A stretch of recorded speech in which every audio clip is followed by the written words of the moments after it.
Do të bëjë një rikalkulim të listave ndryshe tani, pra do të jetë pak më i zgjuar Albin Kurti, Abdi Xhiku, por edhe partitë e tjera që të formulojnë listat të tjera, të përpilojnë listat të tjera? Kam pasur, revizja vetëvendosje jo. I ka statik, të njëjtit i ka, se i fitojnë edhe, në fakt në revizja vetëvendosje nga 120 deputet që janë në listë, 80-90 i bëhen deputet, me përshiljen që merë, ca bëhen zëmes ministra, edhe angerin një ato veta nga lista që nuk kanë hy pjesë e gjithë qeverisë edhe politikës.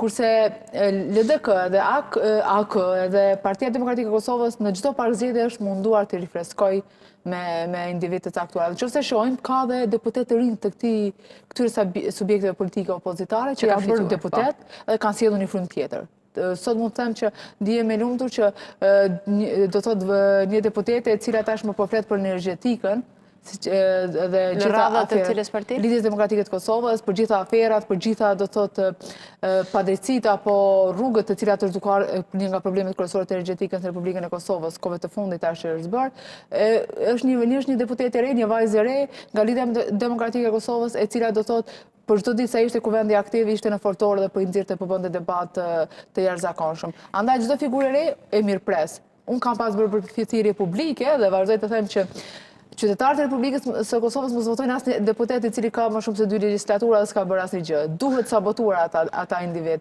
E jo të hynë në puna e parë deputetet, dalin pension deputet dhe të ndjehen komfort në zonën e karrikës së deputetit. Kam pasur biles edhe kështu kërcënime thonjta pse bën thirrje të tilla, edhe kur sohet figurat e reja, thash më duket shkoj zëri deri diku sepse u dëgjova deri diku se nuk duhet gjithmonë të jesh, do thotë ke 5 legjislatura deputet dhe nuk dëgjohet zëri vetëm atëherë kur vjen fushata zgjedhore, kjo është e padrejtë. Ka një element, në momentin kur u shpërnda parlamenti nga Albulena Xhiu, presidentja në detyrë dhe kryeparlamentarja, deputetët që ne flasim të gjithë subjekteve politike, quhen më deputet? Jo. Ata janë do të deputet në detyrë. Në detyrë si zonja Xhiu për çështjen e presidencës.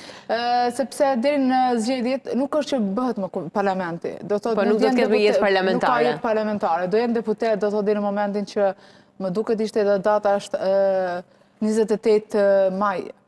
Po, 28 maj dhe pastaj 7 qershor që janë zgjedhjet. 7 qershori do thotë deri atë ditë mund të jenë do marrin pagën, siç kanë marrë atëherë kur nuk kishte kuvendi do thotë funksional, do marrin pagën e deputetit, do marrin benefitet e deputetit, por që nuk është që do luajnë një rol do thotë real. Ai jep kushtetuta mund të themi tagrin Albin Kurtit për të emëruar zëvendës ministra në një kohë, apo ministra të rinj për të bërë ndryshime në një kohë që parlamenti është shpërndar?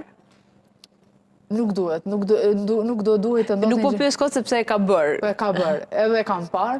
Nuk ka as moral politik, pas juridik, të bëjë një veprim të tillë, sepse ti nuk e di nëse do të vazhdohet kjo qeverisje sado që është e 51%, sepse ndajnë edhe pak javë deri në momentin kur prapë qytetari do të Se është gati një muaj e 3 ditë për të emëruar një zëvendës ministër të parë në detyrë, në një kohë që parlamenti është jo funksional, ish përndar dhe deputetët edhe një vetëvendosjes që kisha unditën e premte më tha nuk kemi më deputet.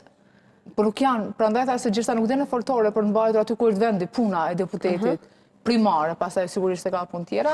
E para dhe e dyta është shumë e rëndësishme Alba që dy arsye mund ta bëjnë që ai të vazhdojë me emërime të tilla. Një është nëse ka ngel dikush pa pagë dhe ka nevojë një muaj të marrë një pagë nga shteti i Kosovës, ose e dyta është që do të jap mesazh që unë do jem këtu, siç i thonë Kosovë baba.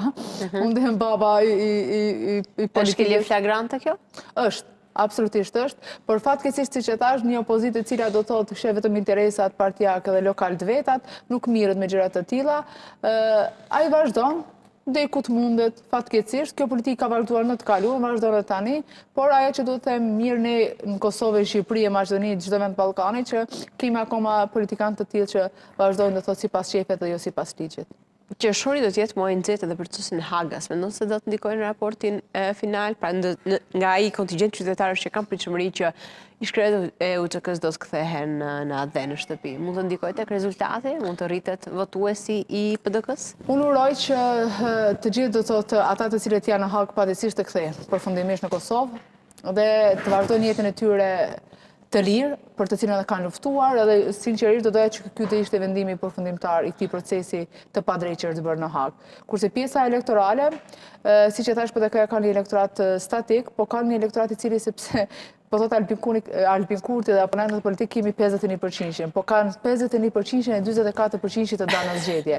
Dhe janë, unë këtë dua të analizoj, një qytetari që nuk e përdor këtë drejt, kushtetuese të votës, ka një element që duhet të analizuar pse. Dhe janë edhe 55% me të drejt vote që nuk dalin dhe nuk e ushtrojnë këtë drejt vote. Andaj këta janë elektorati fjetur, ose elektorat që i cili nuk ka vendosur se ku do shkoj. Këta mund të jenë edhe nga Partia Demokratike e Kosovës, sepse janë njerëz të cilët kanë besuar në liderët politikë siç ka qenë Hashim Thaçi dhe Kadri Veseli. Me që ata nuk e prin PDK-n dhe ka figura të tjera që kanë tentuar ta prin, nuk kanë besueshmëri te liderët politikë të PDK-s, mund të jenë ata që abstenojnë. Ata që abstenojnë dhe presin, nëse këta do riaktivizohen, njëri nga këta do thot lider të Partisë Demokratike të riaktivizohet prapë në rrugtimin e tyre politik, domosdoshmërisht do ndryshojë edhe numrat edhe rezultati. Vezet për të parë. Prandaj thash që në fillim që nuk është më njëjtë, nuk është si 9 shkurti edhe 28 dhjetori, kemi, siç po e thua, është Vjosa Osmani, pritet vendimi përfundimtar i gjykatës së Hagës dhe ka dhe zhgënjime të qytetarëve të cilët besuan jashtëzakonisht verbërisht besuan. Kishim debate të ashpra edhe në raste shoqërore kur thoya që nuk do bënte, sepse zotri Kurti për asnjë moment nuk e ceki Zonin Osmani për presidente, as nuk e lakonte, as në deklarata, as në intervista. Shumë kujdesshëm për ta evituar. Ka qenë shumë, po. Do thotë ka qenë edhe ky ka qenë sinjali i parë që ai nuk donte. Dhe kishin besuar që ky rrugtim i tyre i përbashkët do vazhdonte. Edhe po të vazhdonte sinqerisht do isha shumë përkrahase sepse filloi të mirte një rrugtim ndryshe Kosova. Aq më tepër me lëvizjet e zgjuara të Vjosës Osmanit, besoj. Sepse njëri politikën e jashtme, tjetri politikën e brendshme. Ashtu siç thotë kushtetuta, ashtu siç thonë edhe ligjet, do thotë në veprimtarinë e tyre. Me që ministria Gërvalla e guxos, ishte ministra nuk bëri asnjë njojë, asnjë lëvizje sa ishte ministre e jashtme. Zonja Osmani i bëri 4 njoje për të cilat ishin jashtëzakonisht të mirëseardhura për shtetin e Kosovës. Arta, të falenderoj shumë. Alba knasi, edhe knasi se herë vi në studio. Faleminderit të pres gjithmonë. Shkëputemi për pak momente.